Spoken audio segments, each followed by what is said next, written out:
students, welcome you all to the video lecture on chapter number 7 comparing quantities exercise 7.1 question number 5.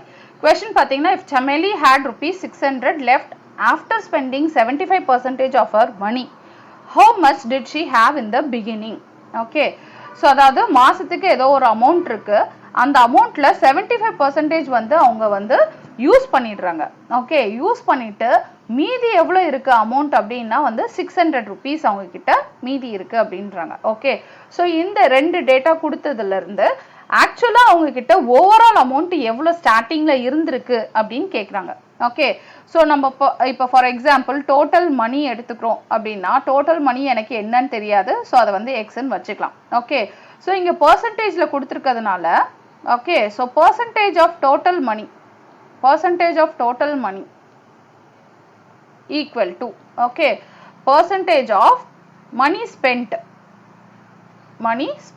இவ்வளவு amount எனக்கு டோட்டலா இருக்கு அப்படின்னா நான் இவ்வளவு அதுல செலவு பண்றேன். ஓகே, சோ அதுக்கப்புறம் percentage of money left எனக்கு மீதி இருக்க அமௌண்ட்டுக்கு அதோட percentage. ஓகே, சோ இப்போ ஸ்பெண்ட் ஆற percentage மீதி இருக்க percentage இது ரெண்டுத்தையும் ஆட் பண்ணாதான் எனக்கு டோட்டல் மணியோட percentage வரும். டோட்டல் மணியோட பர்சன்டேஜ் எப்பவுமே என்னதான் 100% தான். ஓகே, ஸோ இப்போ மணி ஸ்பெண்ட் பார்த்தீங்கன்னா அவங்களே கொடுத்துட்டாங்க 75% கொடுத்துட்டாங்க. Okay, so percentage of money left அதாவது மீதி இருக்க அமௌண்ட்டோட பர்சன்டேஜ் என்னன்னு கண்டுபிடிக்கிறோம்.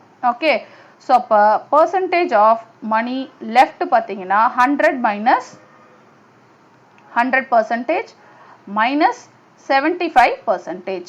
ஓகே, so 100 minus 75 பாத்தீங்கன்னா 25%. okay, so percentage of money left வந்து 25% அப்படின்னு ஈஸியா ஃபைண்ட் அவுட் பண்ணியாச்சு. ஓகே, so இப்போ 25% of amount தான் வந்து அவங்க கிட்ட மீதி இருக்கு. ஓகே, so அந்த அமௌண்ட் எவ்வளோ அதையும் கொடுத்துட்டாங்க 600 அப்படின்னு. ஓகே, so மீதி இருக்க அமௌண்ட் எவ்வளவு பர்சன்டேஜ்னு எனக்கு தெரியும், மீதி இருக்க அமௌண்ட் எவ்வளோன்னு எனக்கு தெரியும். அப்போ இது ரெண்டுத்தையும் வச்சு நம்ம என்ன ஃபைண்ட் அவுட் பண்ணிடலாம், ஈஸியா டோட்டலா எவ்வளவு அமௌண்ட் அப்படின்னு ஃபைண்ட் அவுட் பண்ணிடலாம். ஓகே, ஸோ ஜென்ரலா பாத்தீங்கன்னா எப்படி எழுதலாம், நம்ம 25% ஆஃப் டோட்டல் மணி. கரெக்டா, எனக்கு ஏதோ ஒரு அமௌண்ட் இருக்கு. ஓகே, டோட்டல் மணி ஏதோ ஒன்று இருக்கு, அந்த டோட்டல் மணில 25% தான்.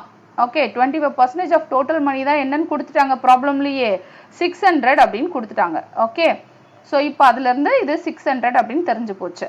அப்ப இது என்னன்னு எனக்கு தெரியாது, பட் இந்த பர்சன்டேஜும் இந்த வேல்யூ எனக்கு தெரியும், அதுல இருந்து இந்த வேல்யூ ஈஸியா கண்டுபிடிச்சிடலாம். 25% 25/100. ஓகே, டோட்டல் மணின்னு நம்ம எக்ஸ்ன்னு வச்சுக்கலாம், which is equal to 600. So இப்போ எக்ஸ் என்னது 600. ஓகே, இந்த வேல்யூவை இந்த பக்கம் வரும்போது ரெசிப்ரோக்கல்ல எழுதுவோம். So 100 divided by 25. So 5 tables apply பண்ணும்போது 5 5s are 25. Okay, 5 2s are 10. இங்க ஒரு 0 இருக்கு, அதை அப்படியே எழுதிக்கலாம். 5 1s are 5, 5 4s are 20. 6 4s are பாத்தீங்கன்னா 24. அப்புறம் இந்த ரெண்டு 0 அப்படியே வரும், ரைட்? ஸோ அப்போ total money actually at the beginning என்னது 2400 rupees. 2400 rupees. ஓகே, இதுதான் இந்த ப்ராப்ளமோட answer. Okay, thank you, thanks for வாட்சிங்.